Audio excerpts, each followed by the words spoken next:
143 Hijriah, melainkan rasa syukur kita kepada Allah Tabaraka wa Ta'ala atas segala karunia nikmat yang telah Allah berikan kepada kita.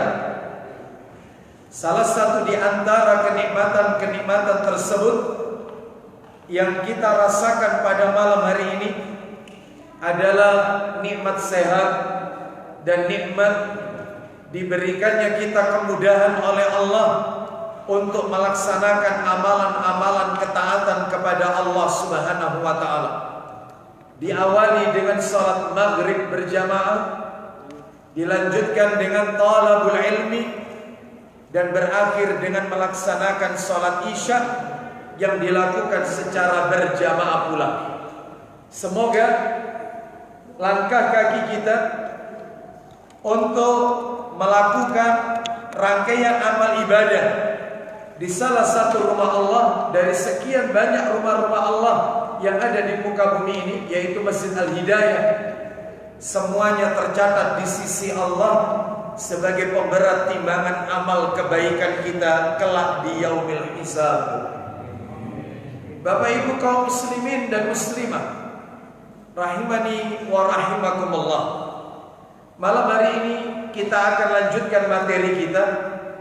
Seperti biasa, kajian kita di Selasa yang pertama ba'da maghrib di Masjid Al-Hidayah, pembahasannya adalah sebuah kitab yang berjudul Al-Manahij Syar'iyyah fi Sahih Sunnah An-Nabawiyah, yang sudah diterjemahkan ke dalam bahasa Indonesia, ensiklopedi larangan menurut Al-Quran dan Sunnah Nabi yang sahih, di mana kitab ini ditulis oleh seorang ulama besar yang bernama Syekh Al-Muhaddis Abu Usama Salim bin Aid Al-Hilali As-Salafi Al-Azhari hafizahullah ta'ala, salah seorang murid terpercaya, yaitu Syekh Al-Alama Al-Muhaddis Muhammad Nasiruddin Al-Albani rahimahullah. Dan beliau adalah seorang ulama yang lahir di negeri Palestina pada tahun 1957. Karya beliau sangatlah banyak. Salah satu di antara karya beliau adalah yang kita bahas pada malam hari ini, yaitu Mausu'ah Al-Manahij Syar'iyyah fi Sahih Sunnah An-Nabawiyah, ensiklopedi larangan menurut Al-Quran dan Sunnah Nabi yang sahih. Pada malam hari ini kita masih berada pada bab yang pertama, yaitu bab yang berbicara tentang akidah, tauhid dan iman. Adapun pembahasannya masuk pada poin ketiga, larangan ketiga dalam masalah akidah, larangan yang ketiga dalam masalah tauhid dan iman, yaitu tentang larangan keras terhadap riya dan ancaman berat bagi pelakunya. Adapun larangan yang pertama sudah kita bahas, larangan pertama dalam bab akidah, yaitu syirik. Larangan yang kedua sudah kita bahas pula, yaitu tentang kemunafikan. Dan malam hari ini kita lanjutkan materi kita yang waktu itu sempat terpotong, ya, dan kita libur beberapa saat karena adanya pandemi ini, yaitu PPKM dan seterusnya. Jadi kita membahas tentang larangan yang ketiga dari bab akidah, tauhid dan iman, yaitu tentang riya, larangan keras seputar riya dan ancaman keras, ancaman berat bagi pelakunya. Bapak Ibu sekalian rahimani wa rahimakumullah, seperti biasa ketika kita membahas tentang ensiklopedi larangan, selalu yang kami tekankan lebih dahulu adalah dua hal. Pembahasannya kita bagi menjadi dua, selalu begitu. Yang pertama, saya akan menyampaikan tentang dalil-dalil larangan seputar riya. Dalil-dalil yang berbicara larangan seputar riya. Dan itu dalilnya ada 10. Kalau sesuai dengan catatan saya pada pertemuan yang lalu, pertemuan kita terakhir, saya baru menjelaskan beberapa saja. Baik, adapun materi yang kedua, materi penutupnya adalah penjelasan dari dalil-dalil yang terkait seputar riya, penjelasannya. Nah, jadi Bapak Ibu sekalian, ketika kita berbicara tentang ensiklopedia larangan ini, selalu pembicaraan kita dua hal ini. Yang pertama dalil-dalilnya, yang kedua penjelasannya. Selalu begitu.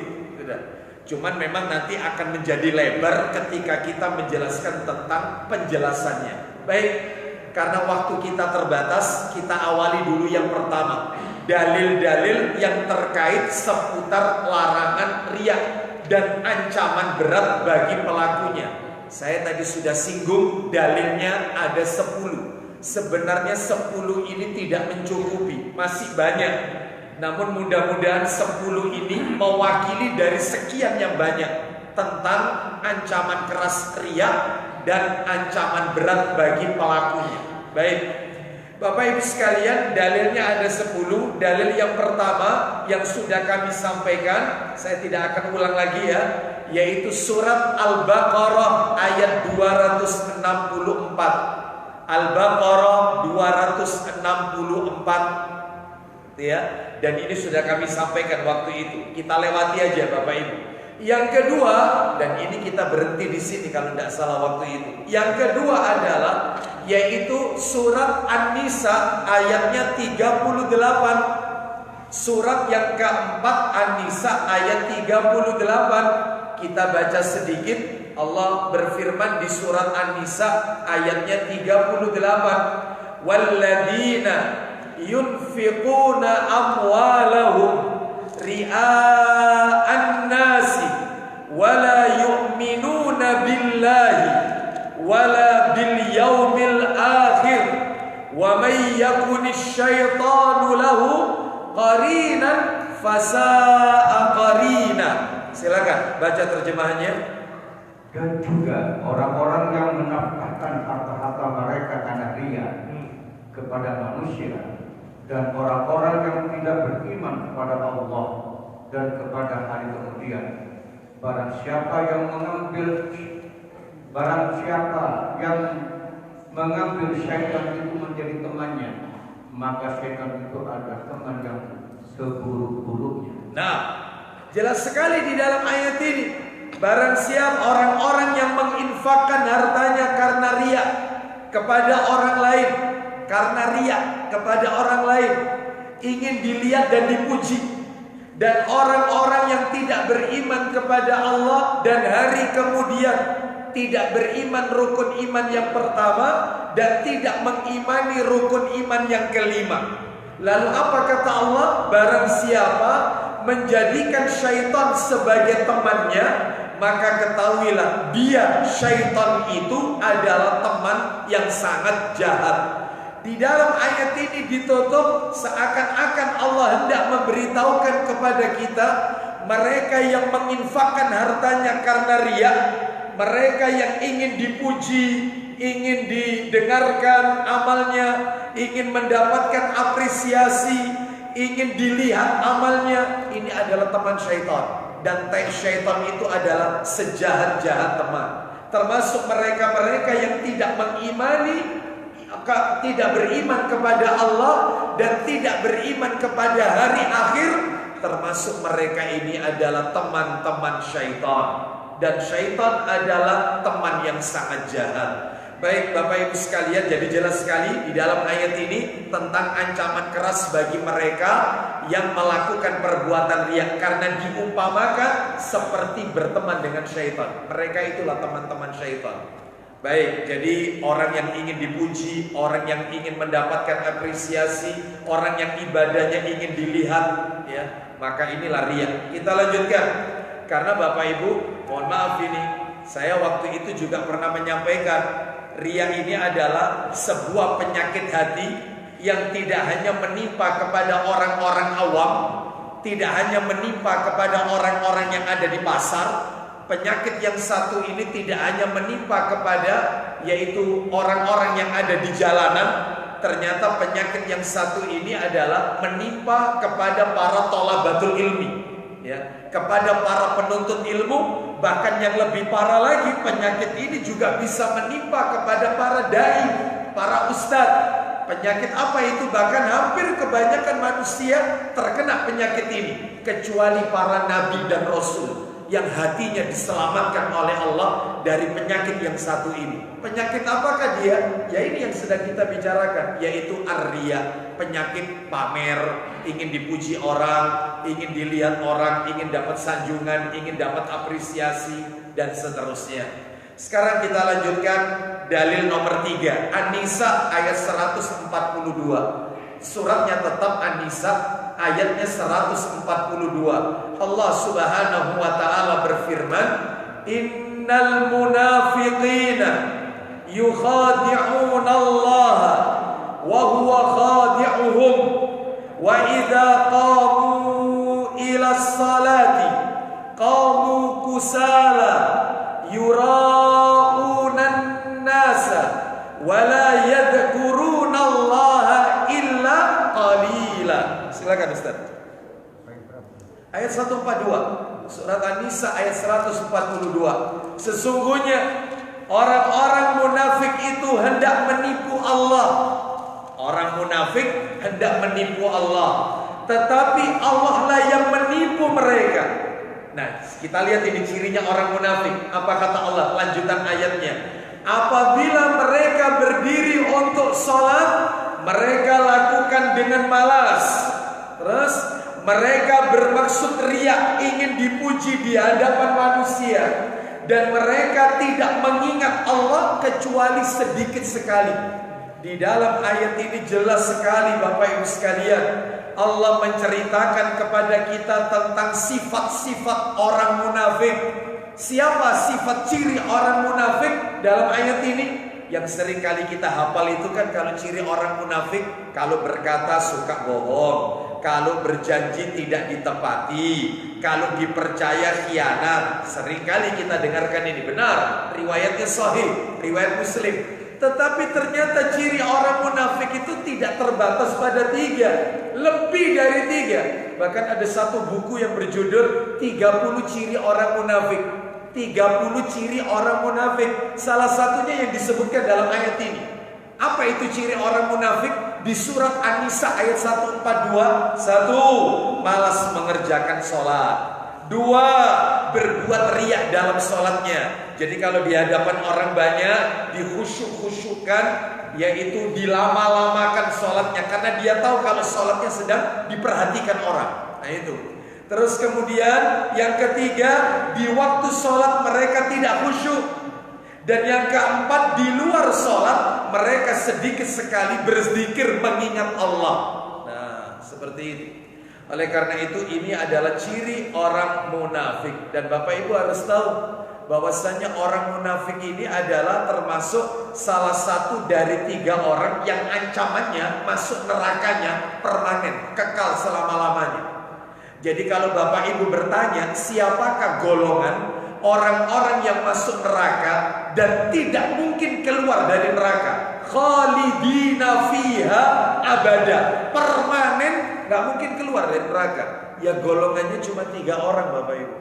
Yang pertama adalah orang kafir, yang kedua adalah orang musyrik, pelaku syirik, yang nomor 3 munafik. Nomor 1 dan nomor 2 orang kafir dan musyrik itu ada dalilnya di surat Al-Bayyinah. Lam yakunil ladzina kafaru min ahlil kitab, dan seterusnya itu. Surat Al-Bayyinah kalau tidak salah ayat 5 itu. Ayat 6 ya, ayat 6. Adapun yang ketiga orang munafik itu kekal di dalam neraka, itu disebutkan di dalam Al-Quran, di surat At-Taubah ada, dan di surat An-Nisa juga ada. Baik, kita lewati saja. Sekarang kita akan masuk Bapak Ibu sekalian, yaitu tentang dalil yang keempat, larangan keras berbuat riya dan ancaman berat bagi pelakunya. Dalil nomor 4. Suratnya surat Al-Anfal, surat nomor 8. Ayatnya ayat 47. Al-Anfal ayat 47. Wala takunu kalladzina kharaju min diyarihim bataran wa ria'an nasi wa yasudduna an sabilillah wallahu bima ya'maluna muhit. Ya, silakan. Dan janganlah kamu, ayat 87 Ustaz. 47, ayat 47. Janganlah kamu seperti orang-orang yang keluar dari kampung halamannya. Surat Al-Anfal surat nomor 8 ayat 47 ya. Janganlah kamu seperti orang-orang yang keluar dari kampung halamannya dengan rasa angkuh dan ingin dipuji orang riya, ya, ingin dipuji orang, yaitu riya, serta menghalang-halangi orang dari jalan Allah. Allah meliputi segala yang mereka kerjakan. Jelas sekali di sini bahwasanya di dalam ayat ini Allah memberikan ancaman kepada mereka-mereka yang memiliki sifat riya, yaitu di mana Allah Subhanahu wa taala menggolongkan mereka sebagai orang-orang yang berdosa. Itu bisa kita lihat Bapak Ibu sekalian di ayat 48-nya. Jadi kalau Bapak Ibu pengen tahu ancamannya bagi mereka tadi orang riya, itu di ayat 48-nya. Di mana dalam penggalan ayat Allah mengatakan dalam firman-Nya, wa idz zayyana lahumus syaitanu a'malahum wa qala la ghaliba lakumul yawma minan nasi wa inni jarul lakum. Artinya, dan ingatlah ketika syaitan menjadikan terasa indah bagi mereka perbuatan dosa mereka dan mengatakan tidak ada orang yang dapat mengalahkan kamu pada hari ini, dan sungguh aku adalah penolongmu. Jadi diumpamakan yaitu seperti syaitan. Orang-orang yang ingin dipuji adalah mereka-mereka yang terkena syubhat daripada syaitan. Baik, ini ancamannya. Kita lanjutkan sekarang dalil yang kelima. Dalil yang kelima masih ada di dalam Al-Quran, surat Al-Ma'un. Surat Al-Ma'un itu surat nomor 105. Suratnya nomor 105. Tuh, 107, maaf, 107. Al-Ma'un 107, ayatnya ayat 4 dan ayat 4 sampai ayat 7.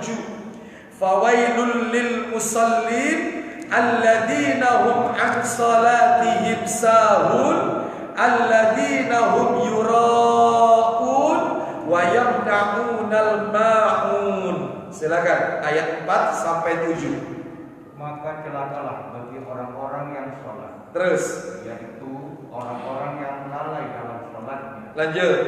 orang-orang yang berbuat riya dan enggan menolong dengan barang berguna.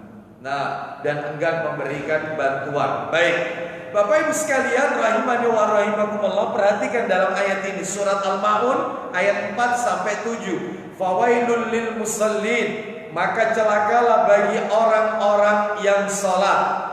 Kata para alim ulama, disebutkan di dalam tafsir Ibnu Katsir, di dalam ayat ini Allah menjelaskan tentang celaka, binasa orang yang lalai dari sholatnya. Mungkin Bapak Ibu bertanya dalam hati, yang masuk kategori lalai dalam sholatnya itu apa? Yang Allah vonis celaka, binasa orang-orang yang lalai dalam sholatnya, divonis celaka. Siapa mereka yang masuk kategori lalai dalam sholatnya ini? Di antaranya adalah yang pertama, kata para alim ulama, yang masuk kategori lalai dalam sholatnya adalah orang yang biasa mengerjakan sholat ketika di hadapan banyak orang dan tidak mengerjakan sholat ketika sendiri. Jadi kalau mau sholat kalau ada orang, kalau nggak ada orang nggak sholat. Ini termasuk orang yang lalai dalam sholatnya. Di dalam ayat ini maksudnya. Ini yang pertama, makna yang pertama. Makna yang kedua, orang yang mengerjakan sholat ketika sudah keluar waktunya. Ya. Ketika sudah keluar dari waktunya.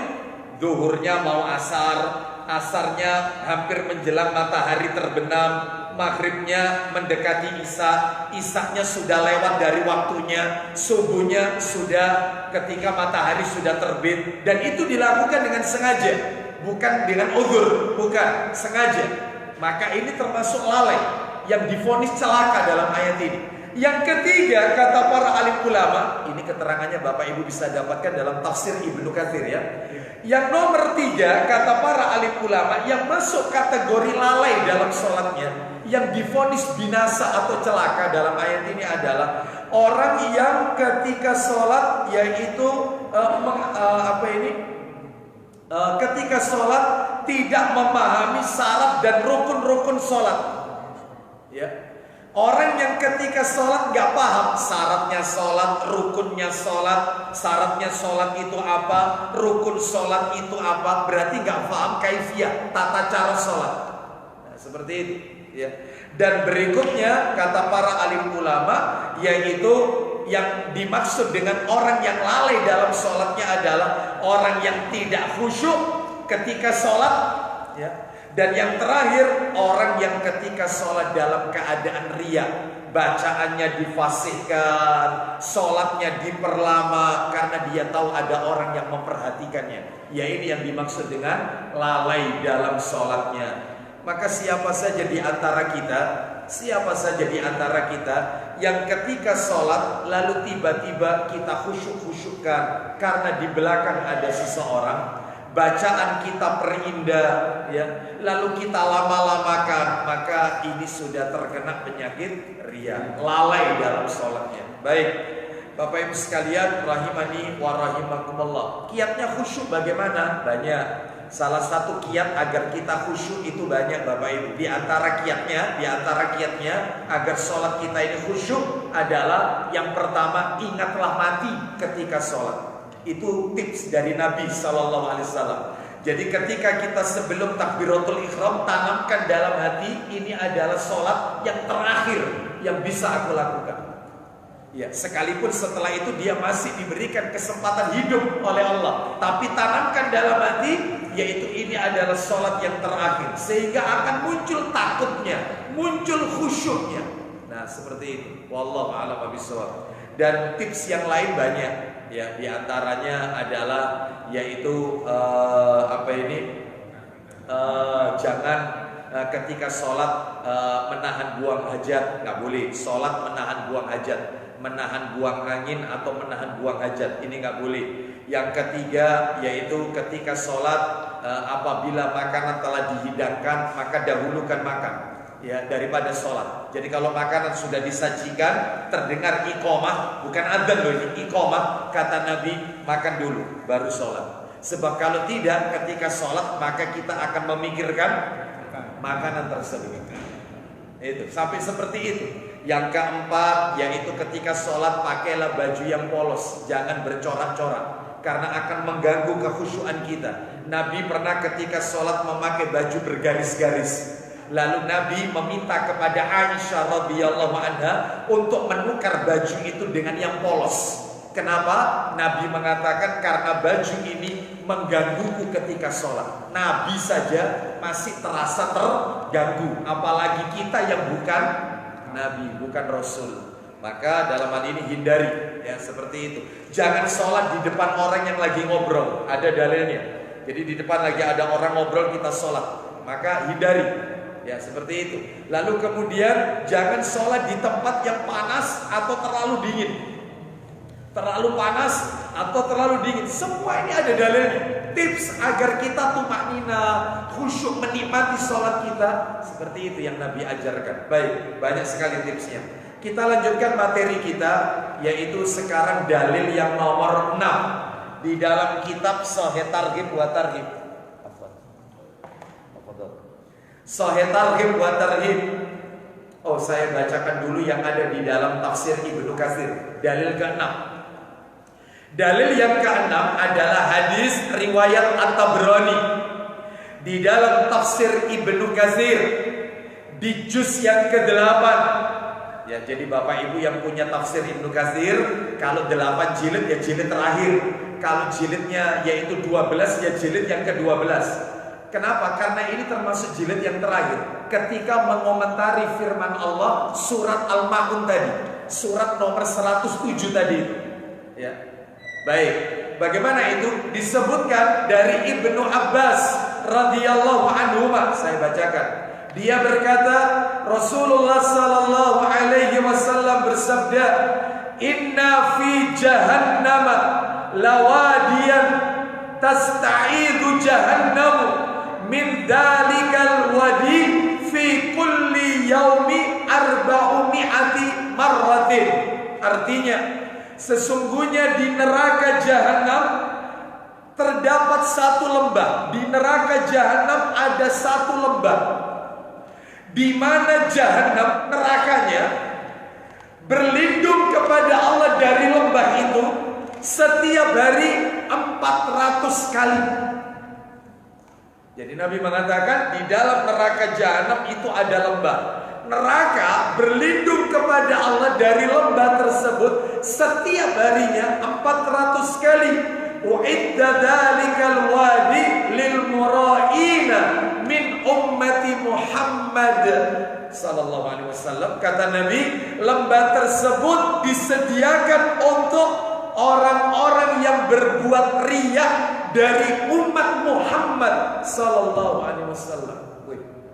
Ya, nerakanya saja berlindung, saking dahsyatnya isi daripada lembah itu, siksa azabnya, dan itu tempatnya bagi pelaku riya dari umat Nabi sallallahu alaihi wasallam. Ini ada di dalam tafsir Ibnu Katsir ketika mengomentari surat Al-Ma'un. Yang punya Ibnu Katsir bisa dicek atau langsung masuk aja ke internet atau Google dan seterusnya, langsung aja tafsir surat Al-Ma'un ayat 4 akan keluar hadis yang kami bacakan tadi. Ada ya? Baik, ada. Kita lanjutkan sekarang dalil ke-7, Sahih Targhib wa Tarhib. Kitabnya di situ Ustaz. Baik. Kita lihat yaitu hadis riwayat Bukhari, Muslim, Tirmidzi dan Ibnu Majah. Sahih Targhib wa Tarhib nomor 26 Ustaz, awal-awal. Terus itu masih mukadimah, terus agak jauh dikit. Ya, nomor 26. Terus bukan situ. Ya, nomor 26 ya. Di mana yaitu dari sahabat Jundub bin Abdullah radhiyallahu an, dia berkata, Rasulullah sallallahu alaihi wasallam bersabda, "Man samma'a sama Allahu bihi wa man yura'illahu bihi." Silakan. Dari Jundub bin Abdullah radhiyallahu anhu dia berkata, ya, Nabi Muhammad sallallahu alaihi wasallam bersabda, isinya, barang siapa yang memperdengarkan amalnya. Siapa yang memperdengarkan amalnya? Contoh, memperdengarkan amalnya. Alhamdulillah Ustaz, semenjak saya kemarin pulang umroh, ya, seperti itu. Alhamdulillah Ustaz, saya istiqomah Senin Kamis saya. Memperdengarkan amalnya. Alhamdulillah Ustaz, saya sama keluarga itu tiap malam istiqomah tahajud Ustaz. Memperdengarkan amalnya. Lanjut teruskan. Niscaya Allah akan memperdengarkan niatnya. Maka Allah akan memperdengarkan niatnya kelak di hari kiamat, sehingga amalnya itu terhapus, Bapak Ibu sekalian. Ya, dia tidak ikhlas karena Allah. Ya, dia perdengarkan. Makanya ciri orang ikhlas itu, Bapak Ibu, maafin ya, tak kasih tipsnya ini, mohon maafin. Cirinya orang ikhlas itu adalah orang yang menyembunyikan amal. Seperti surat Al-Ikhlas. Maaf ini, panjenengan kalau baca surat Al-Kafirun, ada nggak kata-kata Al-Kafirun di dalam ayat? Qul ya ayyuhal kafirun. Ada nggak Al-Kafirunnya? Ada. An-Nasr. Idza jaa nasrullah. Nasr. Ada nggak An-Nasrnya? Al-Asr. Wal asri. Ada nggak Al-Asrinya? Ada. Tapi kalau Al-Ikhlas, Qul huwallahu ahad, ada Al-Ikhlas? Ayo.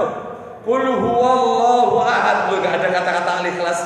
Allahu somad, lu enggak ada Al-Ikhlas. Lam yalid wa lam yulad, enggak ada Al-Ikhlas.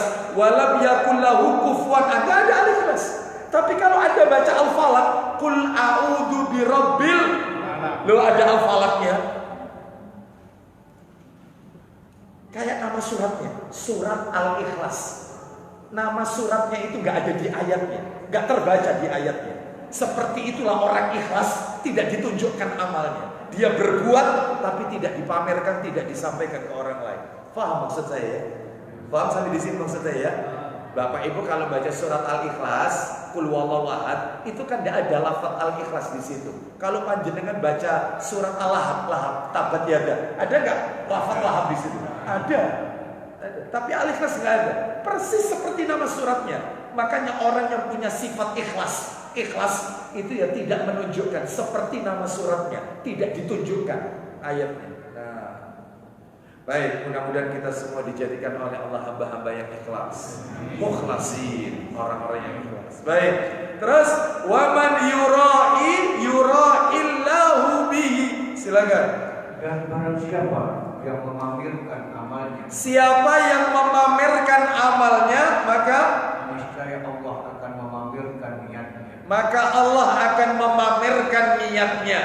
Nah, makanya di dalam hadis riwayat Tirmidzi, Bapak Ibu, disebutkan orang yang baca Al-Quran itu dikeraskan dengan orang yang baca Al-Quran itu disirkan pelan, ya, itu beda. Kalau orang baca Al-Quran dikeraskan, seperti orang yang bersedekah secara terang-terangan diketahui oleh banyak orang. Sedangkan orang kalau baca Al-Quran itu pelan, sir, hanya dia bisa mendengar suaranya saja, orang lain tidak mendengar. Pelan, sir, maka dia seperti bersedekah sembunyi-sembunyi. Itu riwayat Tirmidzi.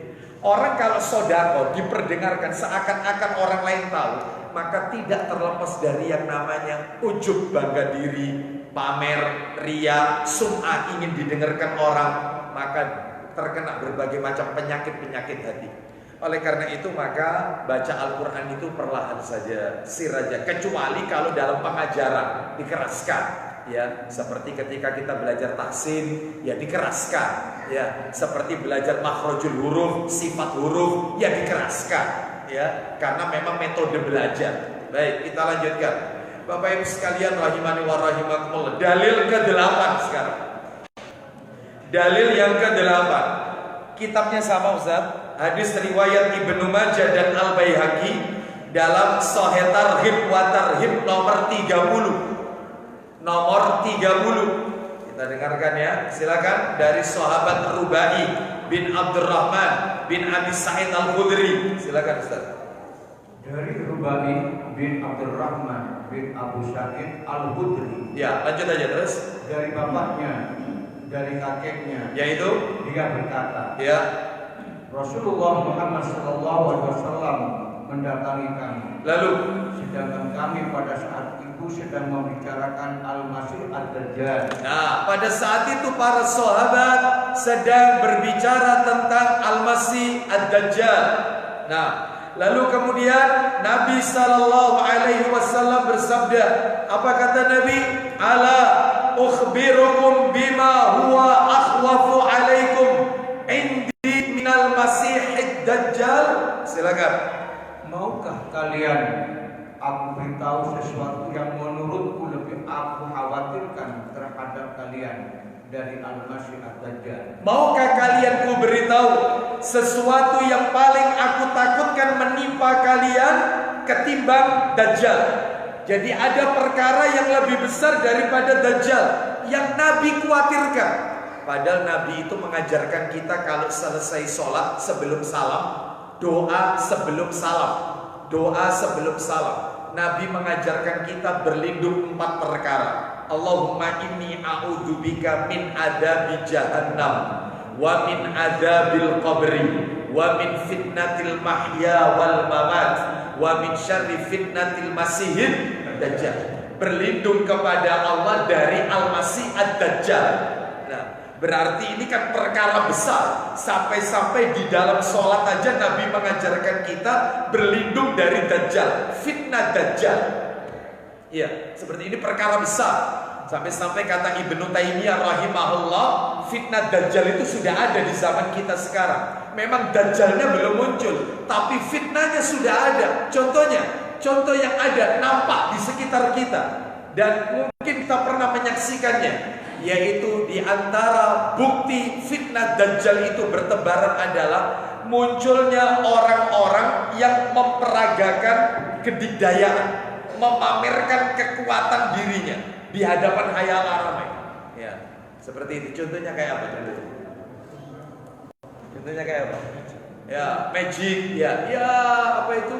Master of apa gitu ya, kan gitu ya. Seperti tidak mempan dibacok, tidak mempan di apa itu dilukai, tidak keluar darah. Ya seperti debus, ya. Orang makan pecahan kaca, ya, dan seterusnya, jalan di atas bara api, ya. Konon katanya siapa itu Master of nama depannya L itu, ya. Nah itu katanya tidak mempan, ya, jalan di atas bara api, dilindas dengan mesin penghalus aspal, katanya tidak mempan, dimasukkan di dalam tanah, dikubur, ya sekian lama, katanya nggak apa-apa dan seterusnya. Orang-orang yang menampilkan kedikdayaan kekuatannya seperti ini, ya ini fitnah Dajjal. Lah kita kalau menyaksikan itu dan kita memberikan applause, ya, mengagumi apa yang ada pada mereka, kita kena fitnah Dajjal. Sebab nanti Dajjal itu di akhir zaman pamer kekuatan, pamer. Makanya Dajjal itu diikuti oleh 70.000 Yahudi aslan jadi pengikutnya. Karena Dajjal mengangkat jarinya ke langit, menyuruh untuk turun hujan, langsung turun. Dajjal bisa menghidupkan orang mati nanti di hari kiamat. Bangkit. Ya punya kekuatan, punya power. Makanya pengikutnya banyak. Itu nanti kalau Dajjalnya muncul. Sekarang Dajjal belum muncul, tapi fitnahnya sudah ada mulai sekarang. Apa itu? Munculnya orang-orang yang memperagakan adegan kedikdayaan dan banyak orang yang terpesona. Wih hebat ya, wih kuat ya, wih kena fitnah Dajjal. Makanya acara seperti ini gak usah dilihat, nanti ratingnya tambah tinggi nanti soalnya. Gak usah dilihat, gak usah. Suka lihat yang kayak begini. Ya, nah, ya makanya. Jadi ada perkara. Setelah lagi saya tuntaskan ini ya, dikit aja. Setelah itu kita kumandangkan adzan. Setelah adzan kita lanjutkan. Sebentar, saya tuntaskan dulu ini. Jadi ada satu perkara yang Nabi paling takutkan menimpa kita umatnya daripada Dajjal. Padahal pembahasan masalah Dajjal ini adalah pembahasan masalah akidah. Seperti itu. Dan ini sangat penting sekali. Ternyata ada yang lebih Nabi takutkan menimpa umatnya. Bukan Dajjal ternyata. Makanya sahabat tanya, Fakulna bala ya Rasulullah. Silakan Ustaz. Apa kata para sahabat? Kami menjawab, iya, tentu ya Rasulullah. Tentu wahai Rasulullah, kami mau apa perkara yang engkau takutkan menimpa kami ketimbang Dajjal. Faqala asyirkul khafi an yaquma ar-rajulu fayusalli fayuzayyinu salatahu lima yura min nadhari rajul. Silakan. Syirik yang sama. Nabi sallallahu alaihi wasallam bersabda, syirik khafi, syirik yang tersembunyi. Sama, khafi itu tersembunyi. Terus yaitu seorang mendirikan sholat lalu dia memperindah sholatnya karena merasa ada orang yang melihat sholatnya. Nah, syirik yang tersembunyi itu yang Nabi takutkan. Apa itu syirik tersembunyi? Nabi memberi contoh. Seseorang yang ketika mengerjakan sholat memperbagus sholatnya karena ia tahu ada orang yang sedang melihatnya. Ya intinya riya ini maksudnya. Jadi nama lainnya riya itu syirkul khafi, syirik tersembunyi. Baik, akan kita lanjutkan setelah kita dengarkan kumandang adzan untuk sholat isya. Wassallallahu ala nabiyyina wa ala alihi washabihi wasallam. Silakan.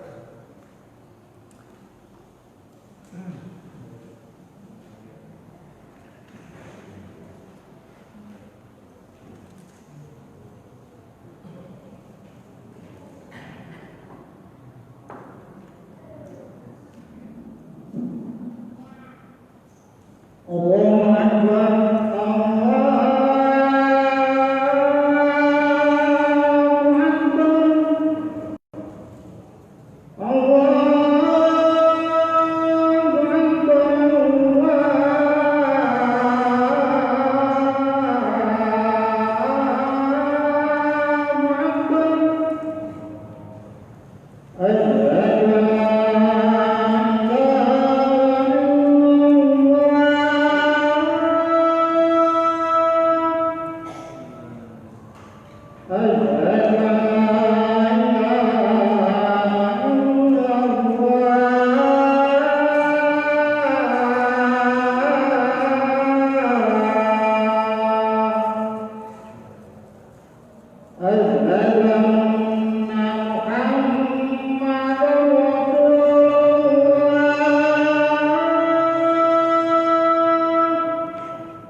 Alhamdulillah, wassalatu wassalamu ala Rasulillah, wa ba'd. Kita lanjutkan sekarang dalil yang ke-9.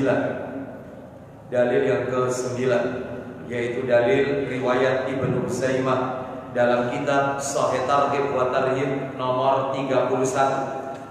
Nomor 31, satu nomor dari yang tadi Ustaz. Kita lihat dari sahabat Mahmud bin Labid radhiyallahu anhu, ia berkata, ketika Rasulullah SAW keluar, lalu beliau bersabda. Kita dengarkan ya sabdanya. Silakan Ustaz dibaca dulu dari Mahmud bin Labid.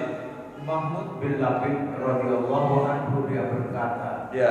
Nabi Muhammad SAW keluar lalu bersabda, Ya ayyuhan nas, iyyakum wasirkas sarair. Silakan. wahai sekalian manusia, jauhilah syirik yang tersembunyi. Sarair samar-samar. Sarair samar-samar. Kalau tadi sirkul khafi, syirik tersembunyi, ini sirkus sarair, syirik yang samar-samar. Nama lainnya riya itu banyak Bapak Ibu. Ya, jadi ada riya, ada sirkul khafi, syirik yang tersembunyi, ada sirkus sarair, samar-samar. Lalu Nabi mengatakan jauhi syirik sarair, syirik yang samar-samar. Qalu ya Rasulullah, wa ma syirkus sarair? Silakan. Para sahabat bertanya, ya Rasulullah, apa itu syirik yang tersembunyi? Syirik samar-samar maksudnya ya, bukan tersembunyi. Lalu Nabi menjawab, qala yaqumur rajulu fayusalli fayuzayyinu salatahu lima yura min nadarin nasi ilaihi fadzalika syirkus sarair. Silakan. Beliau bersabda, seorang laki-laki mendirikan sholat, lalu dia bersungguh-sungguh memperindah sholatnya. Nah, karena dia mengetahui ada orang yang melihatnya. hampir mirip dengan yang tadi terjemahannya.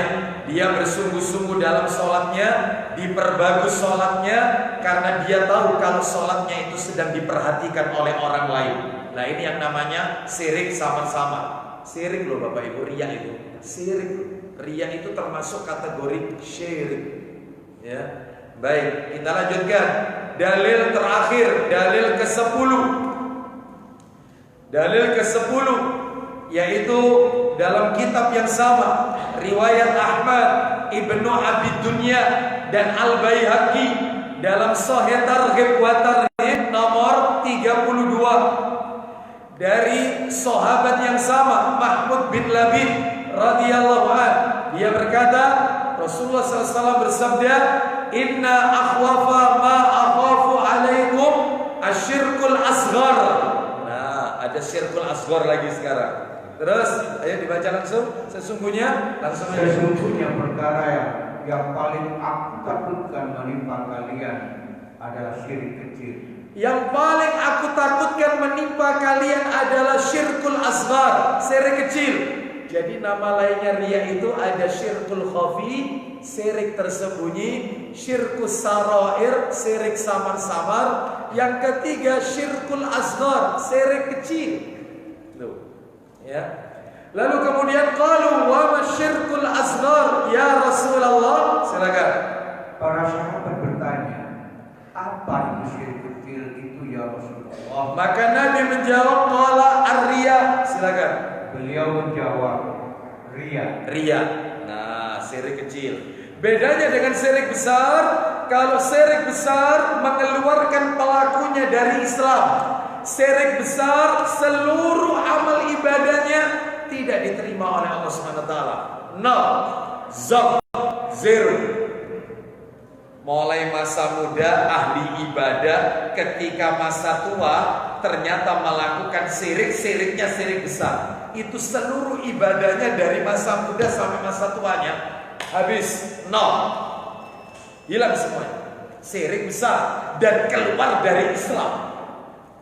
Kecuali kalau dia bertobat sebelum ajal. Adapun kalau syirik kecil, dia tidak mengeluarkan pelakunya dari Islam. Syirik kecil itu yang kita bahas ini, riya, nggak keluar dari Islam. Tidak.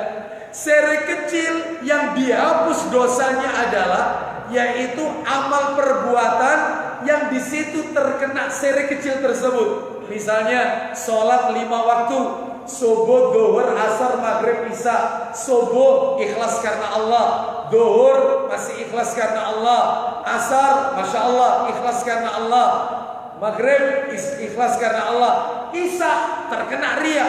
Yang dihapus itu yang sholat isya ini aja. Sedangkan yang sebelumnya diterima oleh Allah. Jadi yang tertempel kena seri kecilnya itu aja, yaitu ria. Sekarang Ustaz, pertanyaannya, kalau itu misalnya di tengah-tengah ibadah, isya 4 rakaat, rakaat pertama dan rakaat kedua masih karena Allah, rakaat ketiga muncul riaknya, pengen disebut orang yang khusyuk sholatnya, mulai muncul dalam hatinya. Ini di tengah-tengah ini ibadah. Kalau dari awal sudah ikhlas, cuma di tengah-tengah kena dia ria. Bagaimana ini? Katanya Syekh Muhammad bin Saleh Al-Utsaimin rahimahullah di dalam kitab Al-Qaulul Mufid ala Kitab Tauhid, beliau mengatakan, maka 2 rakaat yang pertama diterima oleh Allah, 2 rakaat yang kedua tidak diterima oleh Allah, kecuali dia berusaha keras menolak penyakit riaknya tadi. Dengan apa? Ta'awudz. A'udzubillahi minasyaitonir rajim. Lu boleh Ustaz ta'awudz di tengah-tengah sholat? Boleh. Sebagaimana dalam riwayat Muslim, ada salah seorang sahabat, dia bilang sama Nabi, ada Sahih Muslim ya, saya kitabnya tidak saya bawa, lupa saya. Nomornya 2066 Sahih Muslim. Itu dari sahabat Utsman bin Abi Al-As radhiyallahu anhu. Dia lapor, aku ini kalau sholat sering diganggu setan, sehingga bacaanku kacau, aku sering lupa jumlah rakaat. Panjenengan sering nggak lupa jumlah rakaat? Ya, sering lupa, kacau bacaannya, lupa jumlah rakaat. Bagaimana solusinya? Kata Nabi, yaitu membaca ta'awudz, ya, a'udzubillahi minasyaitonir rajim, lalu menoleh ke arah kiri sambil meludah 3 kali. Biasa aja, biasa, nggak pakai. Kasihan orang di sebelah basah terus itu ya. Biasa, apalagi sekarang droplet nggak boleh ya, pakai masker ya, nggak boleh ya. Jadi biasa aja 3 kali. Setelah itu dilakukan oleh Utsman bin Abi Al-As, bukan Utsman bin Affan ya, bukan, Utsman bin Abi Al-As radhiyallahu an. Lalu dia berkata, semenjak itu aku tidak diganggu lagi oleh syaitan. Makanya kalau kita sholat gak tenang, gak khusyuk, ingat ini, ingat itu, bacaan kacau, jumlah rakaat mulai lupa, ta'awudz aja, a'udzubillahi minasyaitonir rajim, lalu meludah ke arah kiri. Termasuk riya ini, gangguan syaitan. Maka tahu. Tetapi kalau orang itu ketika sholat enjoy, menikmati riyanya tadi, ya, semakin dia digoda setan, semakin dikhusyuk-khusyukkan karena merasa dilihat orang, maka 2 rakaat pertama itu diterima. 2 rakaat yang terakhir 3 dan 4 tidak diterima karena di dalamnya terkena riya. Yaitulah sayangnya ibadah, yaitu kalau di tengah-tengahnya ada riya. Makanya Bapak Ibu jangan kaget, ada Abu Dawud warna coklat di situ. Ada. Jilid 1, minta tolong diambilkan. Jilid 1. Jilid 1, cepat dikit. Jilid 1. Abu Dawud. Susah amat ambilnya. Nomor 796. 796. Ketemu Pak Didi? Yang download 9 kitab, 9 hadis. Ketemu 796. Iya betul. Coba antum sudah ketemu yang keras. Ayo Pak Didi. 796. Dari Ammar bin Yasir. Ya, Ammar bin Yasir. Ya. Dia berkata, ya, saya pernah mendengar Rasulullah SAW bersabda, isinya, sesungguhnya seseorang benar-benar selesai sholat, bagaimana pahalanya? tapi pahala sholat yang tercatat baginya hanyalah 1/10 sholatnya. 1/10, lanjut. 1/9, lalu 1/8, lalu 1/7, terus 1/6, terus 1/5, lanjut 1/4, terus 1/3 atau 1/2-nya. selesai. 50%, gak ada 3/4. Kenapa kok ada orang sholat cuma dapat pahala 1/10? Gak khusyuk. Ketika sholat ketempelan, kecampuran ria. Ketika sholat mengingat sesuatu di luar sholat, sampai berkurang. Ada yang setengah, 50%. Itu udah bagus itu. Ya, dan di situ tidak ada 3/4 katanya. Cuman 1/2, setengah. Iya. Kenapa? Karena kadang-kadang kita sholat mungkin bacaannya salah, ya. Mungkin ketika sholat mengingat sesuatu di luar sholat, macam-macam gangguannya. Nah, berarti ada pahala sholat berkurang itu ada. Ya, baik, Bapak Ibu sekalian rahimani wa rahimakumullah, berarti materi pertama tuntas. Materi pertama tentang dalil-dalil larangan keras riya dan ancaman berat bagi pelakunya sudah tuntas. Ada berapa dalil tadi?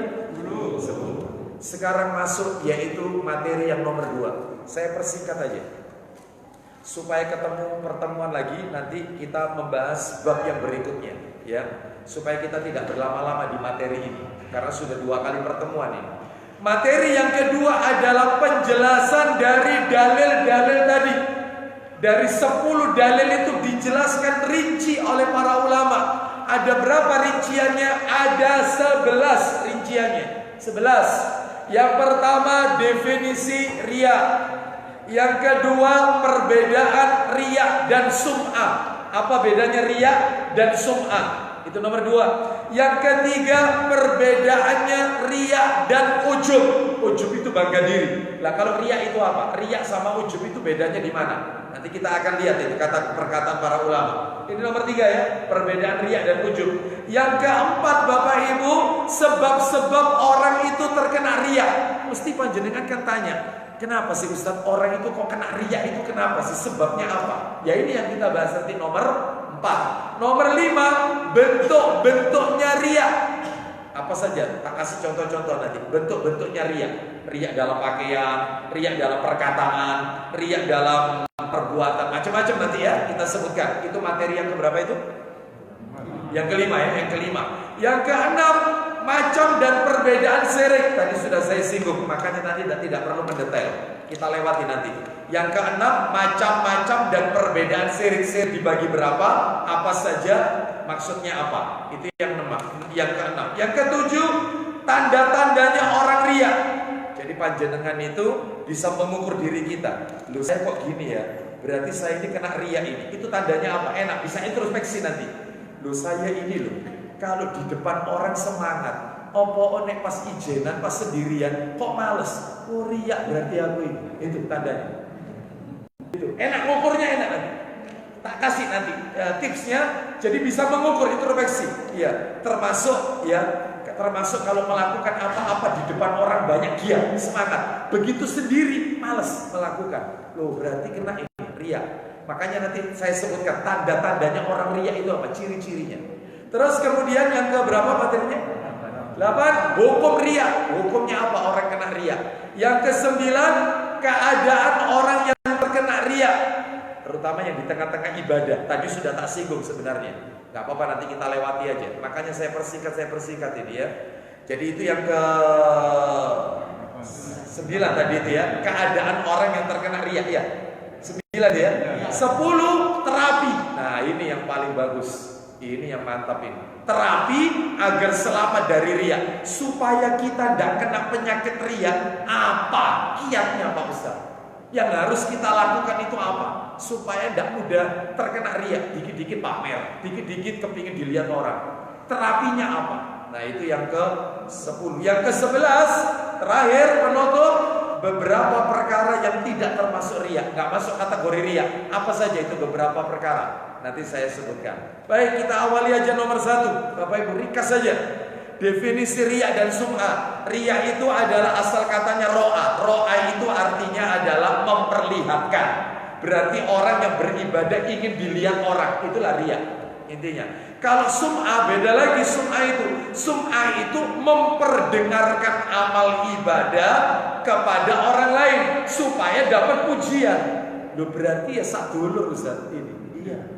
Jadi kalau riya itu pakai alat indera penglihatan. Sedangkan kalau sum'ah pakai alat indera pendengaran. Kalau riya ingin dilihat orang, kalau sum'ah amalannya ingin didengarkan orang. Ya, apalagi Mas, iki aku nyumbang umumno. Ya, umumno. Bapak Ibu sekalian, datang sumbangan dari keluarga Bapak ini, jabil-jabil. Iki aku semangat. Minta diumumkan namanya. Seperti itu. Ya, ingin didengarkan amalnya. Seperti itu. Ya, kalau kurban, ya, Masjid Al-Hidayah yaitu alhamdulillah tahun ini berkurban 10 ekor sapi misalnya. Sapi yang pertama adalah hasil patungan Bapak A, Bapak B, Bapak C. Ya, sebenarnya nggak perlu ini disebutkan. Ya, akibatnya orang yang dengar itu, maka dia akan muncul, oh, aku nyumbang. Ya, muncul yaitu sum'ah, ingin didengar amalnya. Nggak usah sebenarnya. Ya, baik, ini perbedaan riya dan sum'ah. Jadi riya kalau ingin dilihat, kalau sum'ah ingin didengarkan. Kita lanjutkan. Jadi kalau perkataan para ulama ini saya baca Imam Al-Qurtubi ya. Imam Al-Qurtubi rahimahullah mengatakan dalam tafsirnya, riya itu adalah hakikatur riya, talabu ma fid dunya bil ibadah wa asluhu talabul manzilati fi qulubin nas. Kata Imam Al-Qurtubi rahimahullah, riya itu adalah mencari apa-apa yang ada di dunia dengan melakukan ibadah yang pada asalnya mencari posisi tempat di hati manusia.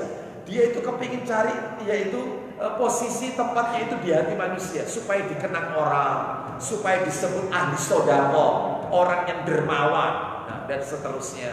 Ya. Baik Bapak Ibu, maaf ini ada hadis yang cukup panjang dan saya pernah sampaikan, ringkas saja. 3 orang yang pertama kali masuk neraka, kulitnya ketemu api neraka. 3 orang. Riwayatnya Muslim, hadisnya panjang sekali dari Abu Hurairah radhiyallahu anhu. Saya masih ingat betul nomornya, nomor 1859. Panjang. 3 orang yang pertama kali masuk neraka. Sebelum yang lain masuk neraka, 3 orang ini dulu penduduk pertama masuk neraka. Siapa? 1 orang mati syahid, 2 orang ahli baca Quran, qori. Yang ketiga orang yang gemar sedekah. Lu kok bisa? Ringkas saja, ringkas. Orang yang mati syahid ketika diadili oleh Allah ditanya, padahal Allah Maha tahu, tetapi Allah tetap bertanya untuk menguji kejujurannya. Apa yang kau lakukan di dunia? Kata si orang mati syahid ini, aku di dunia membela agama-Mu ya Allah, sehingga aku gugur tewas di medan peperangan. Kata Allah, kadzab. Malaikat pencatat amal mengatakan, kadzab, kamu dusta. Kamu melakukan itu supaya disebut orang yang gagah berani ketika berperang. Siapa yang tahu hati manusia? Allah. Kelihatannya dohirnya, kelihatannya, orang itu berjuang gigih berani membela agama Allah. Kita tidak tahu hatinya orang. Makanya panjenengan jangan tersilap dengan casing. Jangan terkecoh sama casing. HP itu jadi bagus karena casing. Manusia kita nggak tahu. Ya, sawangannya apa sawangan itu? Ya, ini terlalu disepanjang saya. Ya. Kelihatannya, gitu ya. Kelihatannya sawangannya lebih mantap ya. Kelihatannya bagus. Ya, mengikuti sunnah, masya Allah. Tapi ternyata riya dalam hatinya. Siapa yang tahu? Nanti di pengadilannya Allah. Ya, seperti itu. Ya, manusia di sampingnya tidak tahu hati, karena riya ini adalah penyakit yang ada dalam hati. Baik, kita lanjutkan. Jadi, Bapak Ibu sekalian, terus yang kedua tadi ahli baca Quran juga begitu. Dia membaca Quran karena ingin disebut qori, ahli baca Quran. Maka nasibnya sama. Yang ketiga yaitu ahli sodako. Dia bersodako ingin disebut orang yang ahli bersedekah. 3-tiganya ditelungkupkan, dilemparkan ke dalam neraka. Lalu Nabi mengatakan, itulah 3 orang yang pertama kali masuk dalam neraka. Apa intinya? Karena riya. Bahaya, penyakit yang bahaya.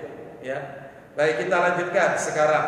Apalagi kadang-kadang mungkin guyon. Lho Pak, sapa Pak sing anu ini? Sapa mana nek gawak dhewe? Wah, aku kok. Gitu, mulai. Ada kayak model-model kayak gini. Iya. Maksudnya guyon, tapi jangan ya. Jangan.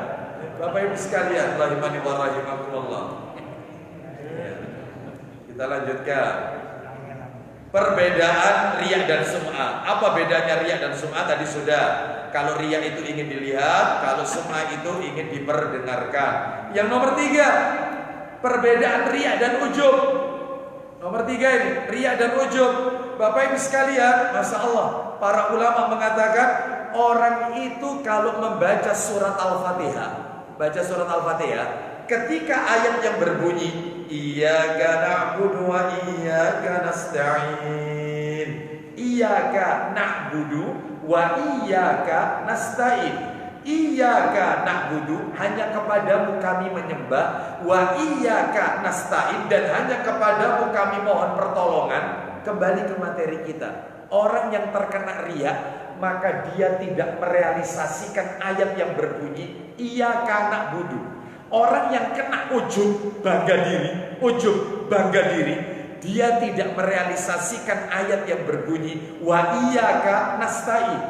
Orang yang kena riya, maka dia beribadahnya bukan karena Allah. Ia karena bunuh itu kan hanya kepadamu kami menyembah. Lah dia menyembah Allah bukan karena Allah, karena manusia.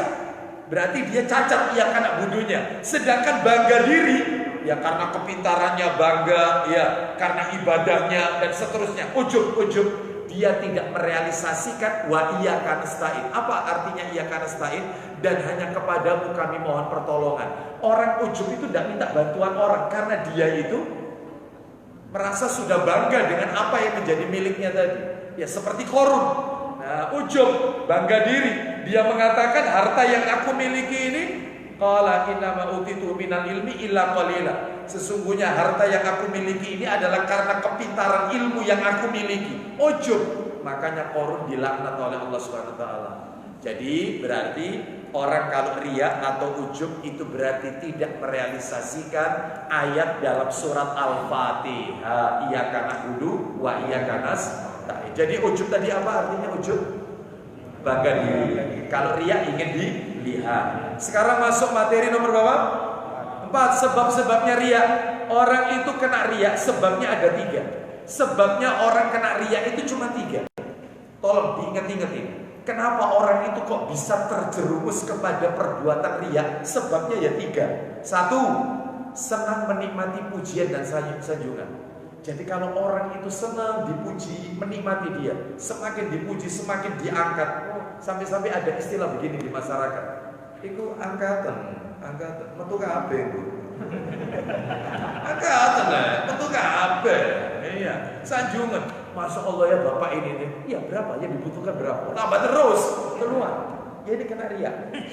Sebab pertama, senang menikmati pujian. Makanya kita kalau dipuji orang, hindari. Kalau bisa Anda keluar dari majelis itu. Ya, kalau bisa keluar. Jangan menikmati pujian. Nanti tak tunjukkan doa kalau kita dipuji orang apa yang kita ucapkan. Nanti tipsnya itu terapi supaya selamat dari riya. Nanti materi terakhir. Terapinya. Nah, kalau dipuji orang yang kita ucapkan itu harusnya bagaimana? Baik. Jadi yang pertama senang menikmati pujian dan sanjungan. Ya, seperti itu. Kadang-kadang kalau dipuji dia merasa tambah-tambah tinggi. Ya, kecampuran ujub juga. Masya Allah Bapak ini aktif ya di Masjid Al-Hidayah. Ya, mulai dia. Mulai begini. Biasanya begini. Ya apa Pak ya? Ya saya mulai kecil Pak di Masjid Al-Hidayah. Mulai kena ujub. Mulai kecil Pak. Takmir itu mati kabeh terus di Masjid Al-Hidayah. Pasang badan. Mulai sebabnya diangkat begini. Iya. Lah iya Pak, berarti panjenengan itu sudah lama ya di Al-Hidayah. Ya apa sampai? Mulai masjid itu batu pertama itu aku. Mulai. Terus bermunculan. Senang dipuji saya. Sebabnya itu senang menikmati pujian. Itu yang pertama. Yang kedua, menghindari atau takut celaan orang. Kalau dicela takut. Iya. Wis gak opo kok aku pas di ya. Tapi kalau dipuji senang, tapi kalau dikritik enggak mau dia. Kritik. Nanti kalau ada yang mengkritik, koyo iku gak enak hati ya bela dhewe koyo ini. Apa ya? Apa masalah kok dia ini apa ya? Padahal aku tidak pernah buat masalah sama dia, tapi kalau ngomong kok tidak enak dia. Padahal orang itu bicaranya lillahi ta'ala, ikhlas. Dia membicarakan, menyampaikan apa sebagai bentuk nasihat saudara kita kepada kita. Tapi dia tidak senang. Ya, alergi dengan kritik, tapi senang dengan pujian. Itu cirinya orang riya. Terus yang ketiga, tamak. Artinya sangat menginginkan terhadap apa yang dimiliki oleh orang lain. Tamak biasanya. Aku kok tidak bisa seperti dia, ya. Seperti itu. Jadi kalau urusan akhirat tak apa-apa, seperti ini. Kenapa saya tidak bisa seperti dia? Ya, padahal dia lebih tua usianya dari saya. Kenapa dia hafal Quran? Saya yang lebih muda, kenapa tidak hafal apa? Seperti itu. Ya, kalau urusan akhirat boleh, tetapi kalau urusan dunia nggak usah. Ya. Kenapa saya kok tidak bisa seperti dia ya? Dia loh istrinya 2, saya baru 1. Ganteng gantengan aku. Gitu. Mulai ujub. Ada ujubnya deh. Kurang apa Dewi? Gitu kan mulai. Iya. Nggak bener ini kayak begini, ya. Jadi ibu-ibu pasti bilang, oh, merembetnya ke situ. Sebab-sebab riya. Ada berapa tadi sebabnya riya? 3. Nah, itu dihafalkan. Sekarang materi nomor berapa? 5. Bentuk-bentuk riya. Bentuknya banyak riya ini. Ringkas saja. Ada yang riya itu dalam masalah agama. Masalah agama atau masalah ibadah atau masalah badan. Begini contohnya kalau masalah agama. Orang kena riya masalah agama. Contohnya ini disebutkan oleh para ulama, seperti suaranya dibuat parau, matanya cekung sayu, bibirnya dikeringkan agar dianggap orang yang terus-menerus suka berpuasa. Ya, badannya kalau jalan diloyo-loyokan sedikit, agak nyeret dikit. Ya, kalau ditanya orang, kenapa sampai kok lesu? Puasa. Padahal habis 2 piring orang ini. Cuma supaya disebut orang jadi ini. Apa itu? Bibirnya dikeringkan. Bibirnya kok kering, Pak? Iya, saya lagi som. Ya, padahal ya Allah, ya padahal sudah makan orang ini. Jadi ada orang itu riya dalam masalah matanya disayukan. Kalau melihat apa-apa itu mau kedip aja setengah mati. Ya. Ini ada riya dalam agama, riya dalam masalah badan. Itu ada. Ada yang kedua riya dalam pakaian penampilan. Ada penampilan, ya misalnya, yaitu seperti yang dilakukan oleh orang-orang Thariqat Sufia, yaitu mereka memakai pakaian-pakaian yang misalnya seperti ala orang-orang miskin supaya disebut orang yang zuhud. Ya, Bapak Ibu tahu sih zuhud itu apa? Zuhud itu ada zuhud, ada waro. Bapak Ibu harus tahu bedanya. Zuhud itu tidak identik yaitu miskin, tidak mau masalah duniawi. Enggak, keliru. Nanti tak tunjukkan.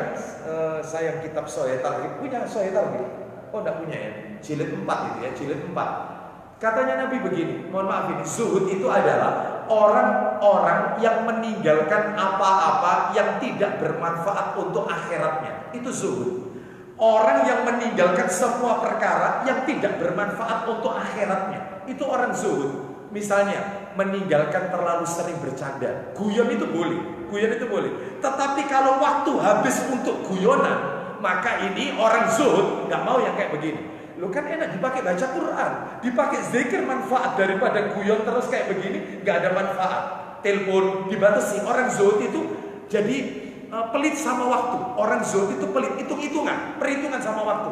Telepon terus ini. Maka orang zuhud mengatakan dalam hatinya, loh kalau waktu saya tak pakai pegang HP, lihat medsos, lah habis gak ada manfaat. Mending tak pakai baca Quran, 1 huruf dapat 10 pahala, atau tak pakai dengarkan kajian ustaz-ustaz kita media sosial ini, dibanding kemudian telepon sana telepon sini gak jelas. Jadi dia tetap berhubungan, tetapi dia batasi, karena menurut dia gak ada manfaatnya untuk akhirat saya.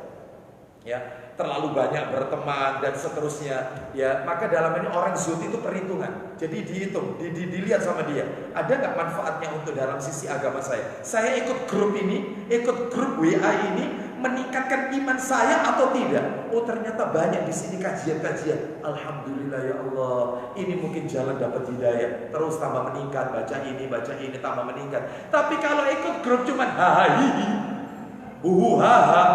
Ya, grup reuni SD, grup reuni SMP, ya, grup reuni apa? SMA, ya, grup mantan-mantan, kalau ada mantan-mantan, ya. Di situ guyon dong, isinya prank-prank aja isinya. Ya, isinya bahas tentang ngeprank ini, ngeprank itu dan seterusnya. Gak ada manfaat, left aja dari grup ini. Gak ada manfaat. Untuk akhirat saya gak ada manfaat. Tidak bisa menunjang iman saya, menambah iman saya. Lah itu orang zuhud. Lah kalau waro bisa. Waro itu setiap kita insya Allah punya jiwa waro. Waro itu di bawah zuhud. Jadi zuhud itu level tinggi. Kalau waro itu adalah meninggalkan apa-apa yang bisa membahayakan dirinya. Contohnya, orang tidak minum khamr, orang tidak berzina, orang tidak judi, orang tidak melakukan perbuatan maksiat. Itu orang waro. Loh Pak, kenapa Anda? Oh ya, itu dosa. Dosa, itu dosa besar. Itu orang waro. Jadi kita ini, saya yakin semuanya ini dapat hidayah taufik dari Allah, nggak mau melakukan dosa-dosa itu. Itu waro, level waro. Zuhud beda lagi levelnya, meninggalkan apa-apa yang nggak ada manfaat. Sekalipun itu boleh. tapi karena dia merasa ini nggak manfaat untuk akhirat saya, maka dia hindari. Nah, itu orang zuhud. Bisa dipahami sampai di sini? Jadi zuhud itu tidak identik meninggalkan dunia. Sebab Nabi pernah begini. Makanya tadi saya tanya kitabnya. Sahih Targhib wa Tarhib, nomornya 1914, 1914. Katanya Nabi begini. Ada 4 perkara. Siapa yang punya empat-empatnya, maka dia akan mendapatkan yaitu kenikmatan bahagia dunia akhirat. Empat-empatnya bahagia dunia. Empat-empatnya Rasul yang bilang, siapa yang punya empat-empatnya bahagia dunia. Apa itu empat-empatnya? Dan termasuk akhirat. Yang pertama adalah yaitu punya pasangan hidup soleh, punya istri soleha, punya suami soleh. Ini yang pertama. Yang kedua, punya rumah yang luas, rumahnya besar. Yang ketiga, punya kendaraan mewah. Yang keempat, punya tetangga yang soleh-soleha. Tetangganya semua mengikuti sunnah. Masya Allah, nikmat. Hidup di masyarakat semuanya manhajnya sama. Sama-sama mengenal sunnah. Enak seperti ini. Maaf ini, punya istri soleha atau punya suami soleh, rumahnya besar, ya, mobilnya mewah, tapi tetangganya suka riba, suka membicarakan aib orang. Enak nggak kira-kira bertetangga kayak begini? Enak, nggak nyaman. Terus ya diribeti terus, nggak nyaman. Contoh lagi, maaf, istri suami istri soleh soleha, misalnya pasangan hidupnya soleha, rumahnya besar, ya, tetangganya masya Allah ahli sholat, ahli ngaji, semuanya pada taklim, manhajnya sama, mengikuti sunnah Nabi. Ternyata kendaraannya mogokan. Wah, gak nyaman itu, gak nyaman, kurang enak. Ya. Rumah sempit, kendaraan mewah juga gak nyaman. Ternyata ini maaf rumahnya besar, magrum, iya. Mewah, ya, kendaraan mewah, tetangganya soleh-soleha. Ternyata pasangan hidup istrinya tidak soleh, tidak amanah. Kiamat, gak akan bahagia. Makanya orang punya empat-empatnya ini, masya Allah. Ya, berarti kalau gitu zuhud tidak identik meninggalkan dunia. Buktinya punya rumah besar, mobil mewah, itu kebahagiaan dunia. Nabi yang bilang. Nah, berarti salah. Yaitu pemahamannya thariqat sufi salah. Mereka meninggalkan dunia, ya, seakan-akan nggak mau, ya, bahkan mereka nggak bekerja atau apa. Yang penting wiritan, zikir terus. Ya, salah. Wong Nabi aja kerja kok. Ada seorang Nabi tukang kayu. Nabi siapa tukang kayu? Nabi Nuh alaihissalam. Terus ada lagi yang suka menjahit. Nabi siapa? Idris alaihissalam. Nabi kita berdagang tidak? Nabi kita berdagang. Bapak Ibu kalau ingin tahu baca surat Al-Mulk, surat Tabarak. Kalau tidak salah ayatnya itu ayat yang di atas ayat 10 kalau tidak salah ya. Itu disuruh kerja. Kita itu disuruh bekerja. Carilah rezeki yang Allah tebarkan di muka bumi ini. Surat Tabarak, nanti bisa dicek sendiri. Maka kalau ada orang laki-laki nggak mau kerja, nah, yang disuruh kerja istrinya, ya, jadi dia di rumah main game terus. Ada nggak suaminya kayak gitu? Ya, main game, yang disuruh kerja istrinya, suruh jualan sana jualan, pontang-panting istrinya. Maka saya sarankan kepada ibu ini kalau punya suami seperti ini, suruh pakai daster aja. Suruh pakai daster, ya, suruh ngomong anak, suruh cuci piring, ya, suruh pakai lipstik, gitu ya. Kok bisa? Yang namanya perempuan itu tempatnya di rumah, laki-laki yang keluar rumah. Itu perintahnya Allah Subhanahu wa taala. Kecuali terkena udzur karena faktor usia, sepuh, sakit, ya, dan seterusnya. Baik, sudah pensiun, ya dimaklumi, ya. Sebab apa? Ada istri itu suami pensiun, itu malah nggak senang, malah nggak senang. Ya, aku ini sumpah loh, waduh, maunya itu disuruh keluar terus suaminya, ya. Lihat kamu ini sumpah, ya, di rumah terus. Mohon maaf ini Pak, jujur.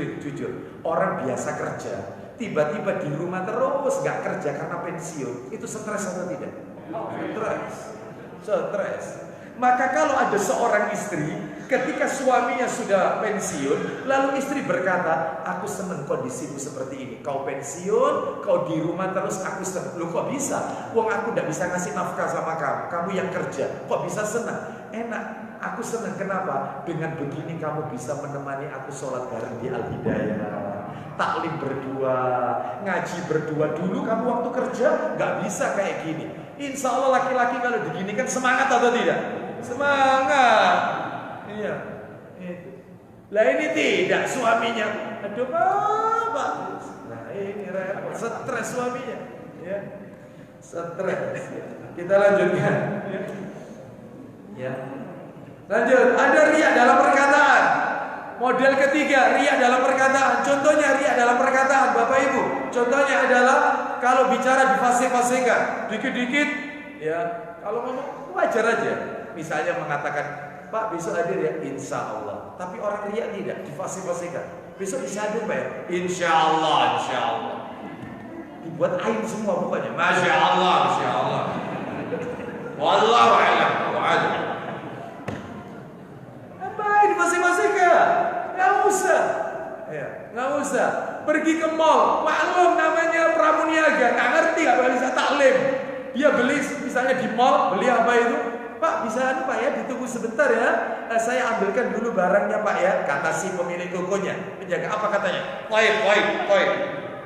Katanya si pramuniaganya, oh Toib ini. Kan mau toyap Pak. Jadi Pak Toib. Biasa aja lah. Anda ini sedang ada di mana? Itu aja. Sampaikan apa adanya. Yang biasa. Anda sedang berada. Kalau sesama dia sudah taklim, tak apa-apa. Baik. Naam ya akhi. Iya. Pak ini harganya sekian Pak. Apakah Bapak bergerak? Naam. Gimana Pak? Gimana? Naam. La ba'sa. Opo mana ya? La ba'sa. Bingung. Sudahlah, nggak usah riak, nggak usah lah. Terlalu masing-masing biasa. Iya Mbak, ya saya setuju Mbak. Silakan Mbak, monggo. Selesai bahasa keseharian kita. Kecuali kalau dia sudah taklim atau apa sudah ngaji. Nah, insya Allah ukhti. Nah, begitu ya. Baik, jadi riya dalam perkataan. Ada lagi riya dalam perbuatan. Riya dalam perbuatan, yaitu misalnya, gayanya angku congkak menggerak-gerakkan tangan. Ya, jari jemarinya digerak-gerakkan seperti dilihat orang seperti berzikir, bibirnya berkomat kamit supaya dilihat orang itu zikir, padahal itu ngitung utangnya misalnya. Kan gitu ya. Udah, ini ada riya dalam perbuatan. Ada lagi riya dalam teman, sahabat. Oh, ada yang kayak gini. Setiap kali taklim riya dalam teman, riya dalam persahabatan. Banyak sekarang model sekarang. Dulu ya masih offline, kajian masih offline.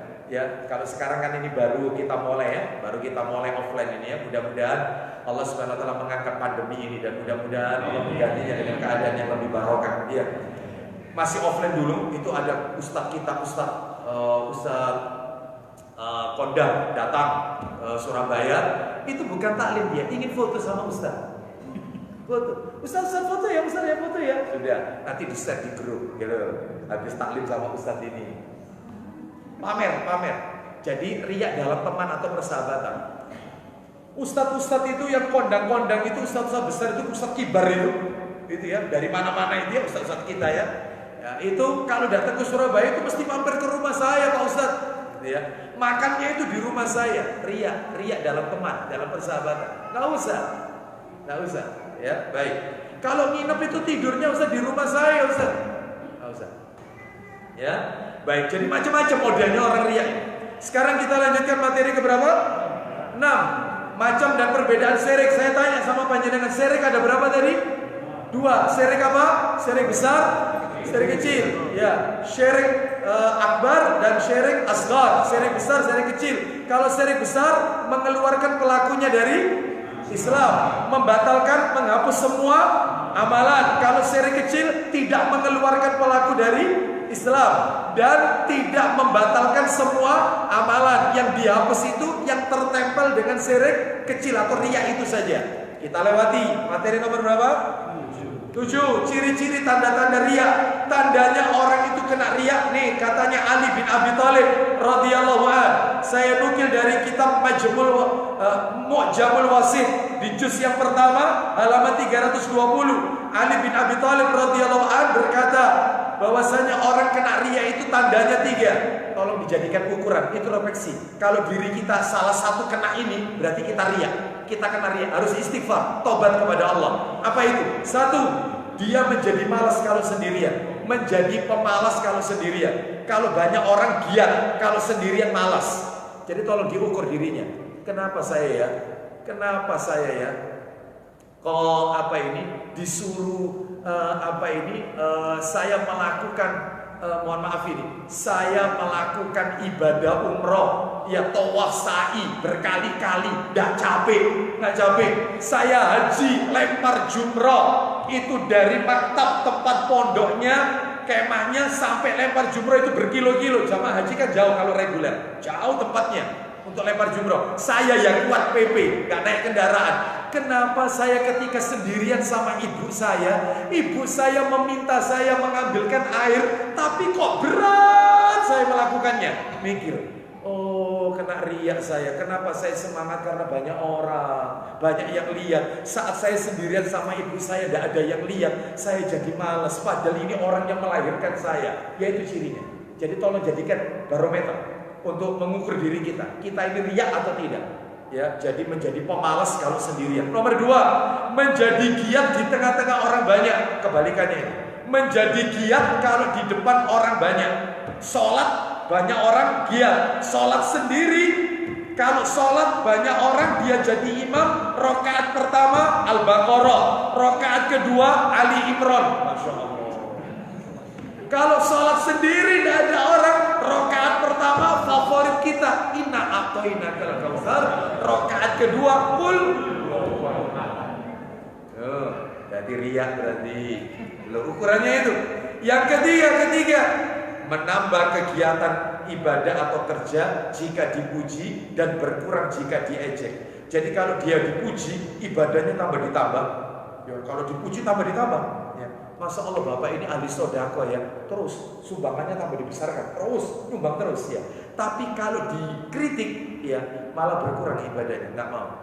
Wis gak, aku ya ini nyumbang masjid itu kok dikritik, wis gak nyumbang mana. Nah ini berarti ria, nggak ikhlas karena Allah ya. Baik, sekarang materi nomor berapa? 8. Hukum ria, jelas sepakat ulama. Ria termasuk haram, dosa besar. Dosa besar. Kenapa? Karena ada ancaman neraka. Setiap dosa yang ada ancaman nerakanya itu dosa besar. Padahal tadi dalilnya 10 dalil itu sudah saya bacakan. Lanjut nomor 9. Keadaan orang yang terkena riya. Sudah saya singgung di awal tadi. Setelah adzan isya tadi, ada orang itu kena riyanya itu di tengah-tengah ibadah.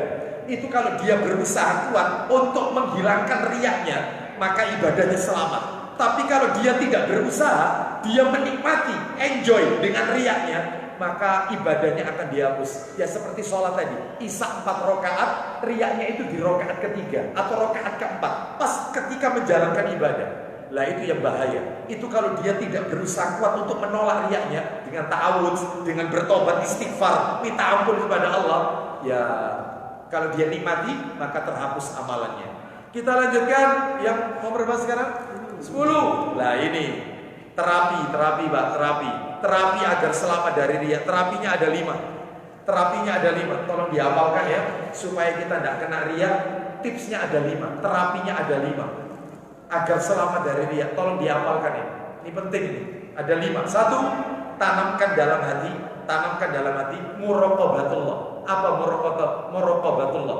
Muraqabatullah, merasa diawasi oleh Allah. Kemana saja, di masjid, di rumah, di kantor, di pasar, di jalan, di mobil sendirian, di mana saja. Tanamkan, Allah lihat saya, Allah melihat saya, Allah mendengar setiap apa yang saya ucapkan.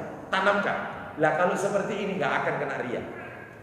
Berarti dia sudah merasakan Allah hadir dalam hidupnya, nggak akan kena riya. Ya, mana dalilnya? Dicatat nanti tolong dibaca sendiri. Dalilnya adalah surat nomor 40 ayat 19. 40 ayat 19. 40 ayat 19. Ya. Allah mengetahui mata yang khianat dan Allah mengetahui apa yang disembunyikan dalam hati. Itu ayatnya. 40 ayat Al-Mu'min surat Ghafir ayat 19. Nomor 2, tipsnya nomor 2.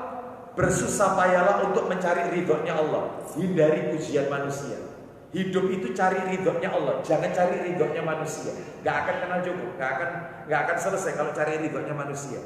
Makanya orang itu kalau bermasyarakat dikit-dikit selalu ngomong begini, gak enak aku ambil tonggo. Nah ini sudah gak akan kelar ini, kayak begini. Cari ridho itu jangan cari ridhonya manusia, cari ridhonya Allah. Meskipun manusia tidak suka dengan yang kita lakukan, gak apa-apa. Ya, jadi carilah ridho Allah, hindari pujian manusia. Di mana itu dalilnya? Dalilnya surat 76, surat 76 ayatnya ayat 9. Ayo, siapa? Pak Didi atau siapa? Dibantu saya cepat dikit. Surat nomor 76 Al-Insan, Al-Insan ayatnya ayat 9. Ayo cepat dikit. Surat 76 ayat 9. Ayat 9 Allah berfirman, "Innama nut'imukum liwajhillahi la nuridu minkum jazaa'an wala syukura." Ayo Pak Didi baca. Siapa? Ustaz, sudah ketemu? Ayo silakan sambil berkata, Sesungguhnya kami menyediakan bagi orang-orang kafir. ayat 9, ayat 9. Ayo. Sesungguhnya kami memberi makanan kepadamu hanyalah untuk mengharapkan keridhaan Allah. Kami memberi makanan. Ulangi teruskan. Kami tidak menghendaki balasan dari kamu dan tidak pula ucapan terima kasih. Loh, lihat apa firman Allah sambil berkata, sesungguhnya kami memberi makan kepadamu hanyalah karena mengharapkan keridhaan Allah. Kami tidak mengharapkan balasan dan terima kasih dari kamu. Kami memberi makanan kepada kalian hanya mencari keridhaan Allah. Kami tidak mengharapkan buwumu. Apa buwu? Apa buwu? Mestinya di kartu undangan itu yang dicantumkan ayat ini mestinya. Mestinya itu. Kartu undangan pernikahan itu loh. Surat 76 ayatnya ayat 9. Kami memberi makanan kepada kalian hanya mengharapkan keridhaan Allah, dan kami tidak mengharapkan yaitu balasan dari kamu sekalipun ucapan terima kasih. Kamu tak kasih makan meskipun langsung pulang nggak pakai terima kasih, nggak apa-apa. Yang saya harapkan hanya ridhonya Allah. Nah ini enggak, malah dikasih gambar celengan di sini. Mengharap enggak ini? Mengharap enggak? Mengharap ini. Ini makanya ini berkurang keikhlasannya. Seperti itu malah disediakan celengannya. Waduh, ya. Bahkan kadang-kadang di salam tempel ya, salam tempel itu, ya itu dia bilang apa? Gak usah pakai gitu, tapi diremes terus sih. Gak usah repot-repot apa sampai panjenengan datang. Enggak itu loh saya senang, tapi diremes terus sih. Gak dilepas ini. Sampai nek memaksa, alhamdulillah. Ini repot ini, yang kayak begini. Ya, mengharapkan nggak boleh. Kecuali kalau kita tidak mengharap tapi dikasih, nggak apa-apa. Ustadz, bagaimana kalau ada seorang guru pengajar agama yang dia mengajarkan ilmu agama Allah, tetapi kemudian setelah itu dia mendapatkan sesuatu dari takmir, dari jamaahnya, apakah itu mengurangi keikhlasan? Ya, akan mengurangi keikhlasan kalau dia mengharap. Kalau dia mengharap dan meminta atau menetapkan, tetapi kalau dari awal dia tidak mengharap, dia lillahi ta'ala, ilmu itu supaya disampaikan ke banyak orang, supaya orang tahu ilmu agama Allah. Itu tok niatannya. Dia tidak meminta, dia tidak mengharap, dia tidak menetapkan. Maka dalam hal ini jika dia diberi tanpa ia meminta dan mengharap, maka itu rezeki buat dia, kata para ulama. Maka itu tidak mengurangi keikhlasan. Lah yang tidak boleh itu kalau mengharap. Loh, ini demi. Ya, bisa begini. Mengharap nanti nggak boleh ini kayak begini. Apalagi menetapkan haram hukumnya, nggak boleh.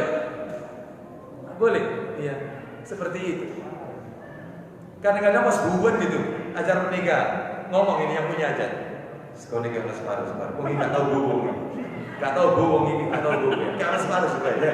Jangan foto ya. Ini pakai separuh. Ada yang model kayak gini, jangan ya.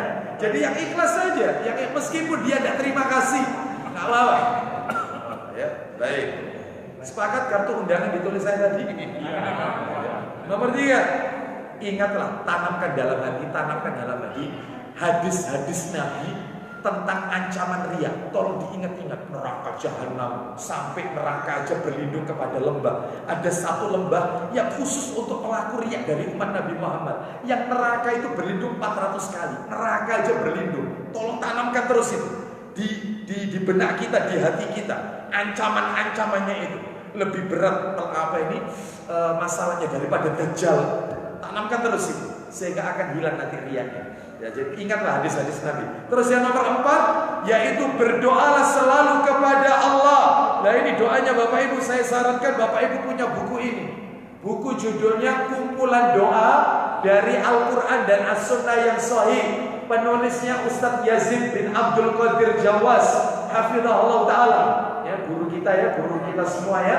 Halamannya halaman 174 dan halaman 178. Doanya itu, saya bacakan doanya ya, bagus ini. Hafalkan doa ini. Begini doanya. Berlindung kepada Allah dari riya. Sering-sering baca doa ini.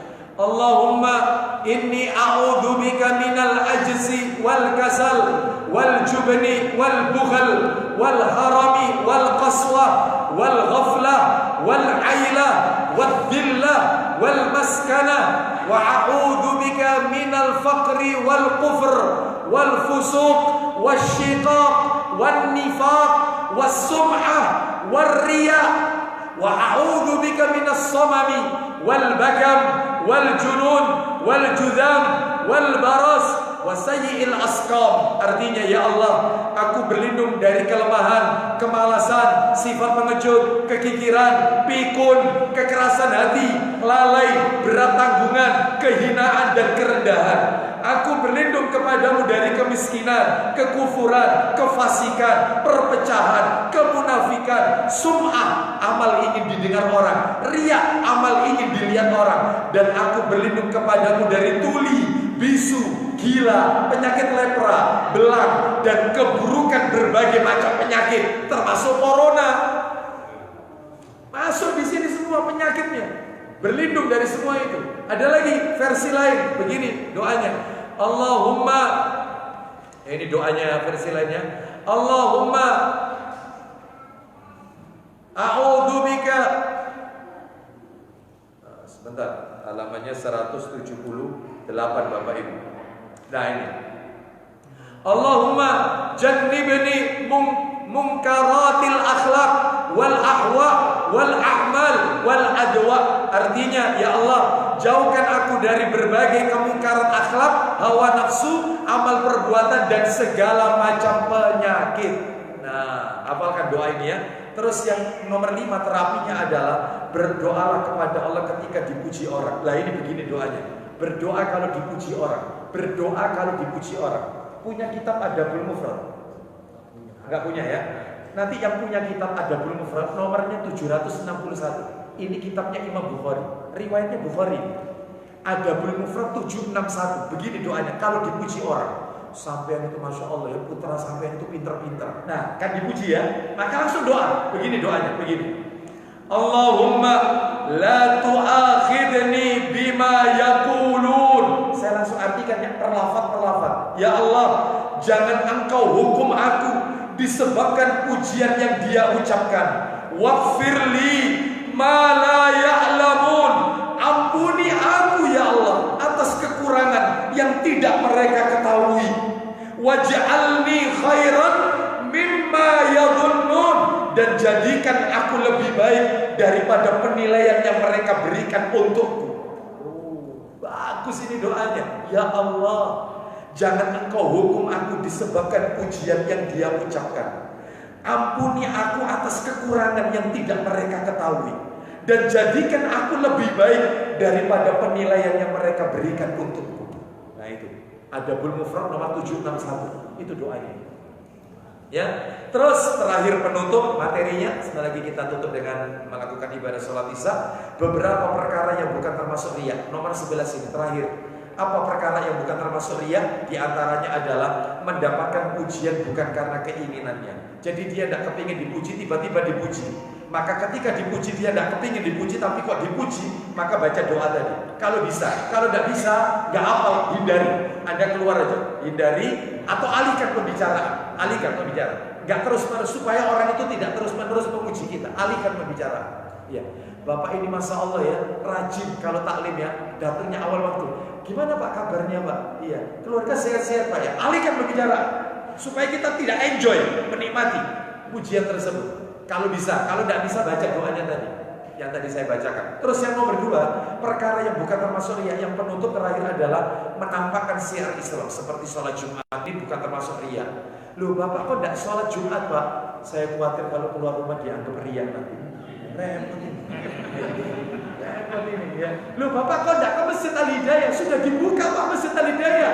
Sudah ramai kok, jamaah sudah enggak apa-apa, yang penting prokes Pak. Saya khawatir aku pas keluar rumah itu dilihat tetangga, khawatir riak saya. Loh ya enggak benar ini. Iya. Karena ini syiar Islam, maka harus ditampakkan ya, sholat berjamaah dan seterusnya ya. Adanya pelan.